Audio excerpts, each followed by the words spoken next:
अस्सलामुअलैकुम dear students, उम्मीद है कि आप लोग खैरियत से होंगे। फिजियोलॉजी हमने सर्कुलेटरी सिस्टम को स्टार्ट किया था। आज हम पढ़ेंगे major blood vessels. The blood circulate in specific tube like structure throughout body called blood vessel. The blood vessels are following types: arteries and arterioles, veins and venules, capillaries.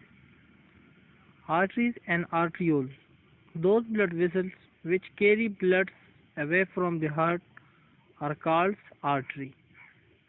When the artery becomes smaller, is called arterioles. Mostly the artery contain oxygenated blood. वो blood vessels जो heart से blood body organs की तरफ लेके जाता है, उस blood vessel को हम क्या कहते हैं? आर्टरीज कहते हैं। और इस ब्लड वेसल्स में ऑक्सीजनेटेड ब्लड प्रेजेंस होता है। कौन सा ब्लड? ऑक्सीजनेटेड ब्लड प्रेजेंस होता है। अब इसकी स्ट्रक्चर किस तरह है? They consist of 3 layers of tissue. The outer layer consist of fibrous tissue called tunica adventitia. The middle layer consists of smooth muscle and elastic tissue called tunica media, and the inner layers of the squamous epithelium tissue called tunica interna. अब इन arteries का structure जो है, इन artery blood vessels का जो structure है, ये 3 layer पे मुश्तमिल होता है, जिसमें जो इनर मोस्ट लेयर होता है एपिथेलियल सेल से जो बना होता है, स्क्वेमस एपिथेलियल सेल से, उसको हम क्या कहते हैं? टूनिका इंटरनिया कहते हैं। मिडल में जो लेयर होता है जो स्मूथ मसल से बना है और इलास्टिक्स होता है, इलास्टिसिटी उसमें होती है, लचकदार होता है, उसको हम टूनिका मीडिया कहते हैं।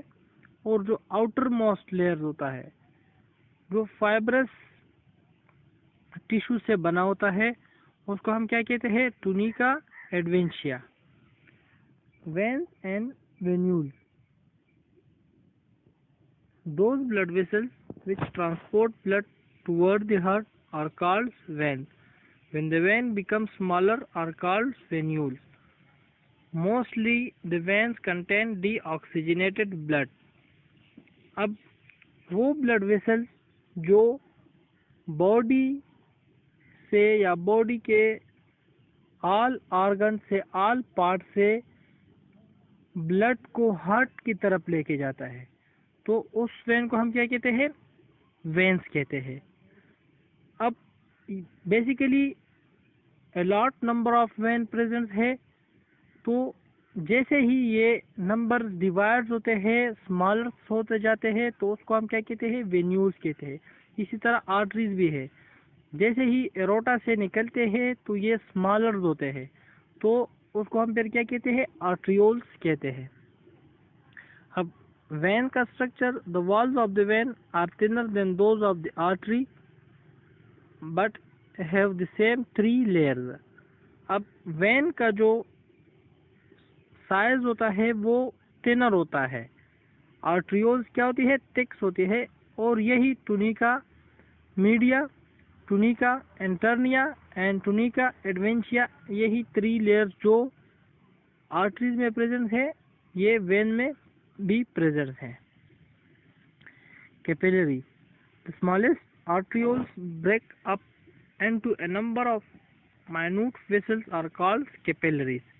अब ये जो स्मॉलेस्ट आर्टरीज है, ये फर्दर स्मॉलर आर्ट्रियोल्स में डिवाइड्स हुए हैं, जिसको हम क्या कहते हैं? कैपिलरीज कहते हैं। बेसिकली ये वो ब्लड वेसल्स है जब वेन्स और आर्टरी आपस में जॉइंट्स होते हैं, और उसी जॉइंट्स, उसी जंक्शंस में ऑक्सीजनेटेड एंड डीऑक्सीजनेटेड ब्लड्स का क्या होता है?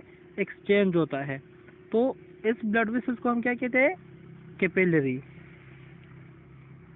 Blood circulation, circulation is the flow of blood throughout the body. There are 2 important types of circulation: systemic circulation and pulmonary circulation. This is the arteries and vein structures, and the next one diagram is artery, capillary and veins. अब हम blood circulation में जो दो important types है, systemic circulation and pulmonary circulation, वो पढ़ेंगे. Systemic circulation has 84% of total blood, and this circulation, the flow of oxygenated blood take place from the left ventricle through the aorta to all body, to all the tissue of the body, and returning of deoxygenated blood take place through superior vena cava and inferior vena cava to the right atrium. अब systemic circulation में 84% blood involve होता है, जिसमें oxygenated blood left ventricle से जब pump होता है aorta and then arteries, all body parts को ब्लड जाता है और वापस इंफीरियर और सुपीरियर वेना केवा के थ्रू, ब्लड वेसल्स वेन के थ्रू डीऑक्सीजनेटेड ब्लड हार्ट में वापस आता है. किस पोर्शन में? राइट आर्ट्रियम में. अब pulmonary circulation has 9% of total blood, and this circulation, the flow of deoxygenated blood from the right ventricle take place through the pulmonary artery toward the lung, where blood become oxygenated and return back through the pulmonary vein to the left atrium. अब pulmonary circulation, जब भी pulmonary का word आता है तो इसमें lungs involve है. ये पल्मोनोलॉजी से निकला हुआ है.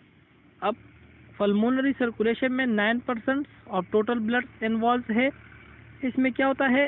राइट वेंट्रिकल से डीऑक्सीजनेटेड ब्लड जो राइट आर्टियम में आया था इंफीरियर और सुपीरियर वेना केवा के थ्रू, वही ब्लड राइट वेंट्रिकल में जाएगा और राइट वेंट्रिकल से पल्मोनरी आर्टरी के थ्रू ये ब्लड लंग में जाएगा. अब लंग में गैसियस एक्सचेंज होगी, ब्लड ऑक्सीजनेटेड होगा, ऑक्सीजनेटेड बन जाएगा. ऑक्सीजनेटेड किस तरह बनेगा कि रेड ब्लड सेल्स के अंदर क्या है? हेमोग्लोबिन प्रेजेंट है. वो हेमोग्लोबिन बॉडी से कार्बन डाइऑक्साइड लेके आता है लंग्स में. अब लंग्स में वो छोड़ता है और लंग से ऑक्सीजन मॉलिक्यूल को कैप्चर करता है.